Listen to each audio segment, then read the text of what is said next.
We tip off ACC Live with the Canes, the only major conference team still undefeated in conference play. The Tar Heels want to change that. Plus, and he puts it in with the cherry on top. Mason Plumlee and the Blue Devils raced to an early lead and never looked back against NC State. Mike Jaminski explains what that game meant to both teams. And an incredible college basketball milestone. North Carolina's Sylvia Hatchell cements her status as one of the greatest coaches ever. ACC Live Tip-Off is now. Welcome to ACC Live Tip-Off. He's Mike Jaminski, the former Duke and NBA great. I'm Jeff Fischel. Remember, you can tweet us at the ACCDN. The hashtag for this show is ACC Live. Mike, after last night, where does North Carolina State go from here? Well, they've got to bounce back against Clemson certainly this weekend, and it was a tough game. Duke just jumped on them early, a bunch of threes, and Mason Plumlee has regained his Player of the Year form. We will definitely talk more about Mason Plumlee's incredible game last night and more on that game in general. Also last night, we witnessed ACC history. North Carolina women's basketball coach Sylvia Hatchell got career win number 900. The Tar Heels beat Boston College 80-52. Hatchell becomes just the third women's coach ever to get 900 wins, and she is number one in wins among active coaches. Take a look at the winningest coaches, men or women, who coach in the ACC. Hatchell joins Coach K in the 900 club. Pat Summitt is the only woman ever to have more wins than Hatchell. Just Pat Summitt. Of course, Jim Boeheim will be a member too starting next year.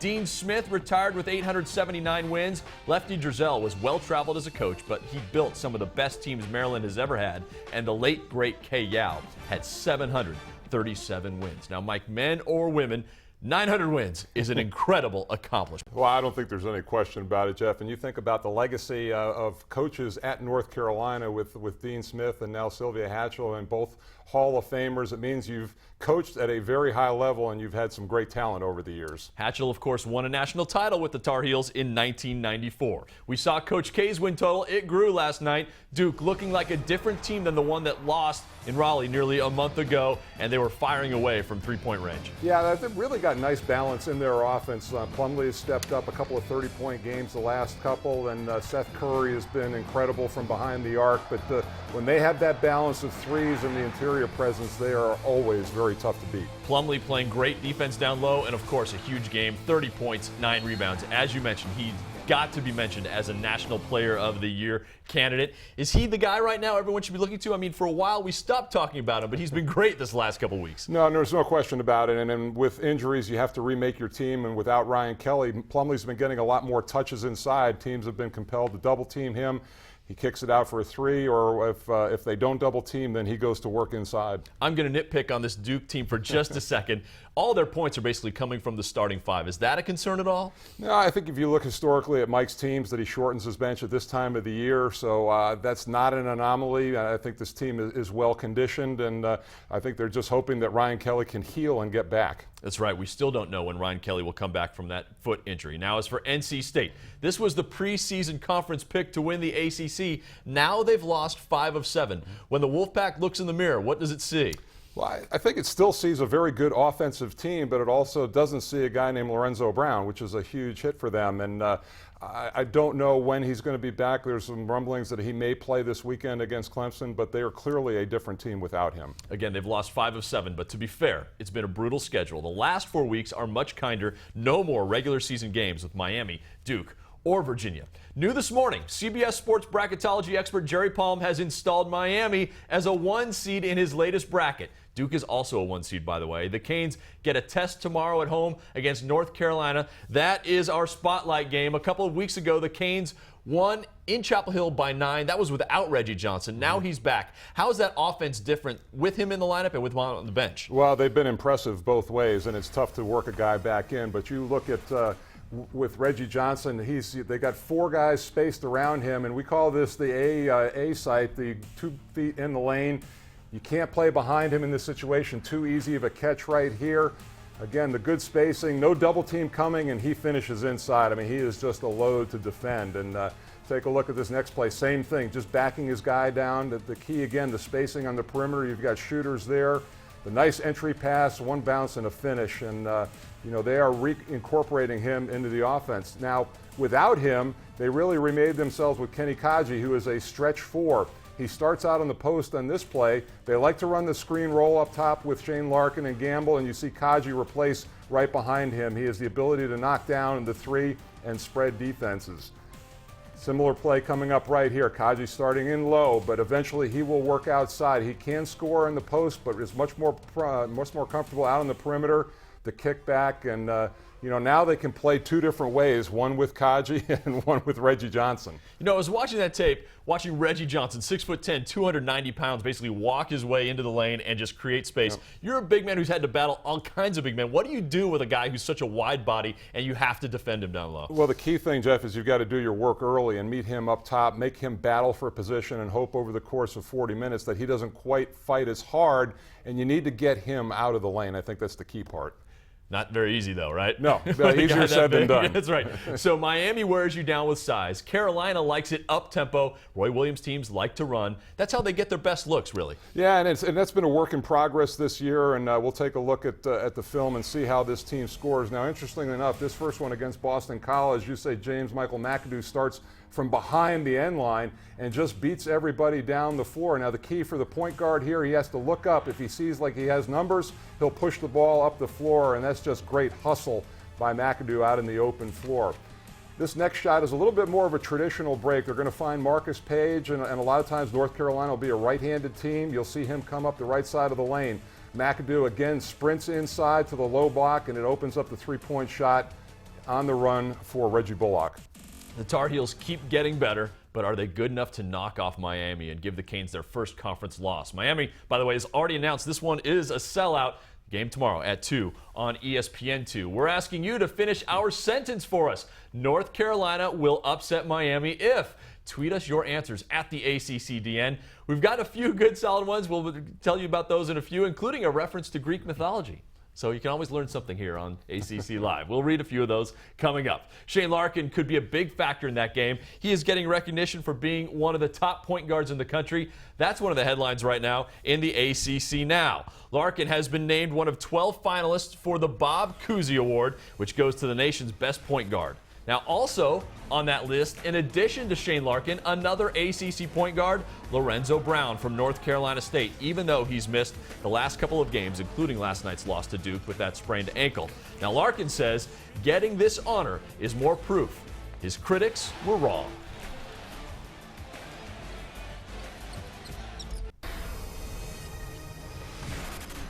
Coming out of high school, I wasn't one of the major prospects that people were looking at, and I had several of the recruiting gurus telling me that I couldn't play at this level. I was a low D1 player. So I'm just coming out here now and proving them wrong. I've always kept that in the back of my mind just to prove them wrong, and there's several people who said I couldn't do this or do that. And growing up, they said I couldn't do this because of who my dad was.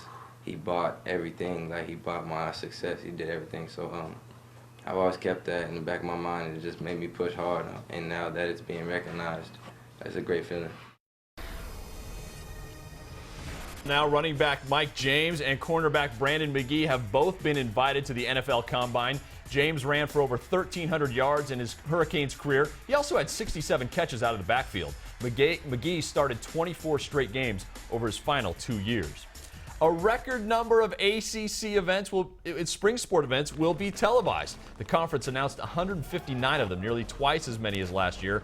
Total 104 baseball games will be on TV, including every game from the ACC baseball tournament in Durham in May. Here at the ACC Digital Network, we'll also stream several ACC spring events live. Notre Dame is staying in the Big East one more year. Basketball coach Mike Brey revealed that yesterday. Now the big question, of course, we all want to know. When do the Fighting Irish come to the ACC? Now, Brey says it will be in 2014, but then Notre Dame Athletic Director Jack Swarbrick backed off a little bit. He says anything before 2015 would require a deal getting done with the Big East, and as of right now, that hasn't happened yet. So all ACC fans, we still have to wait. And right now, I'm getting some breaking news. Miami has named Blake James as its new athletic director. James had been the interim AD since October. James returned to the UM in 2010 after serving as the University of Maine's athletic director. He actually started his career in sales with the Hurricanes. Described by a colleague as, quote, a great leader. You can follow James on Twitter. His Twitter handle is @CanesAllAccess. So big news for Miami. Blake James, the new athletic director in South Florida. That is the ACC now. Now, I know a lot of you have been checking out our ACC digital network for our College Football National Signing Day coverage. Right now, there's an inside look at the Florida State War Room as Jimbo Fisher and his coaches huddled around waiting for faxes and announcements. You can click on that here on the ACC DN as soon as this show is over. It's hard enough in this digital age to feel like it's man versus machine, right? But what if you make things even tougher? Our weekend picks are coming up. It's G-Man versus Facebook fans versus the machine. That's next on ACC Live Tip-Off. Out with the old and in with the delicious. Commit to bold taste with the new Flavor Resolutions menu at Ruby Tuesday. 10 entrees starting at $9.99. Try our savory barbecue brushed ribs and bacon wrapped shrimp. Or take it up a notch by adding coconut-crusted shrimp to our mango salsa-topped Caribbean chicken. Plus, enjoy our endless garden bar, free with any chef-inspired entree. Ruby Tuesday. It's all good here. Start the new year with savings. Visit rubytuesday.com today for a $5 coupon. What's better, bigger or smaller? Bigger! So which would you rather have, a big tree house or a small tree house? If it's big enough, you can have a disco. Oh, yeah. Why do you not want a smaller tree house? Because it wouldn't be able to fit a flat screen TV, and then the TV would be about this big, and you would have to hold the wire. In the position you would hold the wire, you wouldn't be able to see the TV. That's a pain in the buns. Yep. It's not complicated. Bigger is better, and AT&T has the nation's largest 4G network. The ACC Digital Network, the ultimate video destination for ACC fans. Exclusive highlights, live streaming games, and original live programming, unique access to the student athletes of our time and the legendary voices of all time.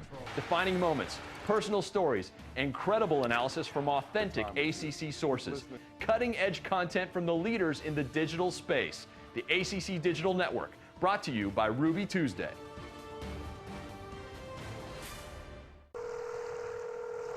Good afternoon, Chase Sapphire. This is Stacy from Springfield. Oh, Hello?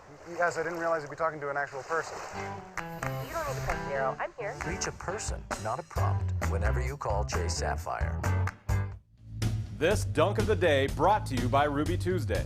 And Harris, his shooting partner's loving it. How about this? How about over the back, over the head? Justin Anderson with a catch and stuff. Look for that in the top 10 tonight. He had to adjust his body midair, come back looking like LeBron James there. And this freshman right here has been impressive all night. Share the love this Valentine's with a free dessert when you make reservations on rubytuesday.com. Justin Anderson, the Cavs were so impressive last night. They really cleaned Clemson's clock. Welcome back to ACC Live. He's Mike Jaminski. I'm Jeff Fischel. We're asking you to finish this thought. North Carolina upsets Miami if... ... Your answers just ahead. But right now, let's break down the rest of the weekend's games. Here's the weekend menu. NC State really needs a win.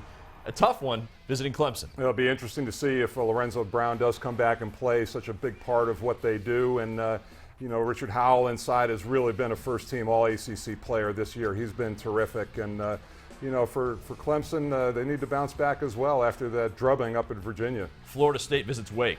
Yeah, Michael Snare, I mean, game-winning shots all over the place. Okaro White has been a tough guy inside and outside. And Devin Thomas really playing like a Rookie of the Year in the conference, and C.J. Harris has been steady. 3 games Sunday, great matchup of bubble teams, UVA and Maryland. Yeah, and it's going to be a huge game for both. Joe Harris has just been outstanding, one of the prettiest jump shots. And then for Maryland, Des Wells, the guy who really gives them the energy. And then inside, Alex Len has been terrific.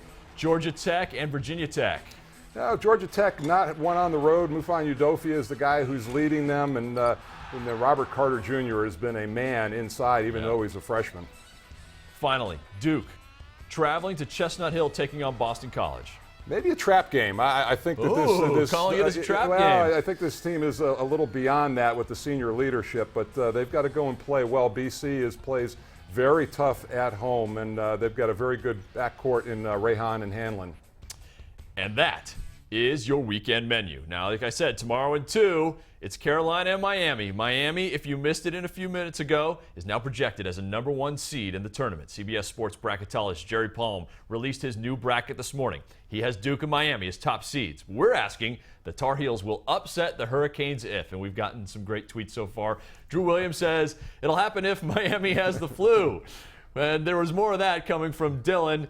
It'll happen if pigs start flying. So you can sense a trend here from the Hurricanes fans. But Kathy says if the Tar Heels come to play. So she believes UNC can put it together if they play great for 40 minutes. But what about Cindy? She says, it'll happen, if Hades freezes over. Okay, so there you go. So not a lot of believers that the Tar Heels can pull it off. No, they're going to have to come out and play really well offensively. They shot 40% at home. Miami is so good on the defensive end of the floor that North Carolina is going to have to manufacture a lot of easy baskets. Now, most of our tweeps, they believe they're sticking with the Canes. But let's get to our weekend picks. Man versus machine and the fans too. What's been going on so far between you guys in the battle? G-Man leading the way, 18-4 overall. Then ACCHoops.com is at 16-6. Our game simulator. By the way, our game simulator starting to get things right more and more as it gets more information about all the teams in the ACC and from around the country. John Pence doing a great job with the website. The fans lagging behind 13-9. Let's go, fans. You've fallen behind Mr. Jaminski by 5 games. So let's take a look at the picks. A lot of disagreement this week. Love that. You like Wake at home. The fans in the game simulator disagree. I just think that Florida State, they lose focus, and this is a team they may not respect. They have a clunker on the road every once in a while. I like Wake. The computer's picking the Hokies at home. You're going with the Yellow Jackets. Yeah, I think they can have an answer for defending Eric Green outside. Maybe they pick up their first road win. I'm going outside the box a little on this one. The fans are calling it for the Tar Heels. They're calling the upset. Yeah, and I just think Miami at home has too much firepower on both ends of the floor. All right, now let's take a look at Sunday's games. The fans, they're also going with NC State, but man and machine like Clemson. Yeah, I think Clemson's going to bounce back. They play better. I think Booker and Jennings are going to be key in that game. I think they bounce back from Virginia. Another game where the fans go out on a limb taking Virginia. Yeah, I like Maryland at home, a key game. They know this is important. They're trying to build their tournament resume. Why are you giving Maryland the edge in that one? Well, I just think, again, at home, they play with a lot of energy. I saw them dismantle Wake Forest a week ago. I think it's going to be a very up-tempo game. And everybody likes Duke over Boston College. That is ACC Live for the Tipoff Show on Friday. Mike Jaminski, Jeff Fischel giving it to you everything. By the way, I've got one last note for you. Great note we just heard about this morning. Mark Teixeira will throw out the first pitch for Georgia Tech next Friday. The former Georgia Tech star, now with the New York Yankees, the first baseman. He's going to I can't believe it's baseball season. It's great. Next Friday for the Yellow Jackets in their home opener. All right, now I can say goodbye. For Mike Jaminski, I'm Jeff Fischel. You're watching the ACC Digital Network, brought to you by Ruby Tuesday.